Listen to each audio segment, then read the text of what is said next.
All right, the Dow's down 26 points. It's fallen off a little bit. Again, we got disappointing housing data today. We still have threats from China. We had Tim Geithner-Bernanke saying the European debt crisis is still weighing on us here at home. Oil prices, of course, are first and foremost on everyone's mind, as is gold, because gold was on a tear for a while, which is why it's so great that Lori McClenahan is here with us, President and CEO of St. Elias Mines. I'm glad you're back. Thank you. Good to be back. The last time you were here, gold was on a tear. It has since pulled back. I know you're a total gold bug and you're not going to say it's going to go down, but are you worried at all? You know, this talk coming out that China's not expanding, is it a blur? Not at all. Yeah. Gold is safe, and it's been safe for over 5,000 years to mankind. It's just been that way, and if everybody had everything in gold and you want to put some gold on in your assets on your balance sheet, you'd be a lot safer than anything else out there. It can be backed up at all times. So if I wasn't invested in it now, you're saying it's still going higher? Yes. Not just because you own I won't say mine. how high or anything else. It will stay strong, and again, for all those reasons that it's up. First of all, supply and demand, the fundamentals. There's not much of it out there. Everybody wants it, and they are buying it for safety rather than paper or anything else. And there's only so much gold that you can make, or you can find, not make. You can't make gold. The other reasons that it's up are, of course, for political unrest, the excessive printing of money, which doesn't help anything. Don't tamper with the value of anything. Doesn't make any sense whatsoever. And the economic situation, the crisis going on out there. I know the markets are up right now, but you've got to look at the economy. You mentioned a lot of things there. China, India, countries like that are actually buying it. Yes. And they're stockpiling it. You're right. Yes. And then you have QE1, QE2. We throw all this money out into our economy and we deflate our dollar. So that doesn't help. Or I should say that does help gold. From Canada, as you look down at us here in the United States, what makes you laugh the most about what we're doing wrong? Well, first of all, we don't look down at you. If we look down at you, it's just because you're to the south. But that's what logistically. Anyway. And I know you're in Texas a lot, so you actually are here. We survived this economic downturn very, very well because of a few things. One of them is the fact that we had really stringent credit and banking laws, so we never got hurt as much. You're referring to Canada. Canada, yeah. Yes. When I say we, because I am Canadian. Yes. And then also we are very rich in natural resources, which helps us out a lot, whether it's oil or gold or other commodities. Let's talk about oil a little bit. You know, this whole Keystone XL pipeline has just been, for many of us, it's so frustrating that it's not happening. Yes. Again, from where you sit. Well, I am Canadian, so I won't get into the U.S. politics or anything like that. And I do follow gold, and that's my expertise in it. But from a personal point of view, I understand about the Keystone project. I would like to see it go through because I'd like to be close to our neighbor and be strong that way. I would like the two countries to be a lot closer, but that's my own personal opinion. It would make sense, wouldn't it? Yeah. Where are you seeing the most mining of gold these days? All over, but there is a lot in Peru and South America. South America is very rich. How would you advise someone to get in the gold market as opposed to actually going out and buying the metal? Would you do it through the miners?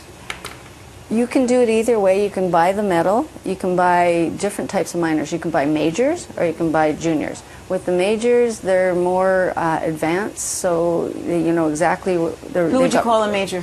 Barrick, Newmont, Vale de Brazil, Freeport-McMoRan, all of those guys. But you can buy theirs, and it's nice and safe. But if you think about it, it's all relative.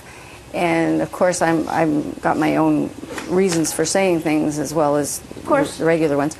But with them, if you're going to invest in them, they're very, very safe, and you can put it away. Not as safe as gold. Gold, just holding gold itself is the safest of all. If you're going to invest in equities, the majors would be very, very safe because they've got established reserves and whatnot, although those are depleting. But it's really hard to, let's say, double your money or get 5 times your money on a Barrick or another major. Because it's a slow and steady. So there are the junior companies where the penny stocks, and that's a lot easier to double your money or 10 times it. But it's also a lot riskier, so you take that with it, depending on what your investment objectives are. What other natural resources are Canada benefiting from these days? Well, we got molybdenum, we got a lot of copper, not as much silver as other places, and we do have a lot of gold, and we always have. So are you mining in Canada as well? Yes, we have BC properties as well. Yes. But the bulk of it, you're saying, is coming out of Peru these days? Yeah, Peru is very, very rich and basically underexplored. Under 20% of all of Peru is explored. All the easy areas to explore, and when I say easy areas, they would be easy access, easy infrastructure. So that part has been explored, and there's still a lot to be explored in there, but the rest of it hasn't even, and it's proven to be so mineral rich down there, and it's very pro-mining. So I'm going to change subject on you a little. We were just talking in the break about how you graduated from high school, you were a single mom, you went to school, you became a paralegal. What kept you going through all this? Because then you moved on, you became a stockbroker, and now, look, you know, you have to take a step back every now and then and say, damn, I did a good job. Yeah, I guess I can say that.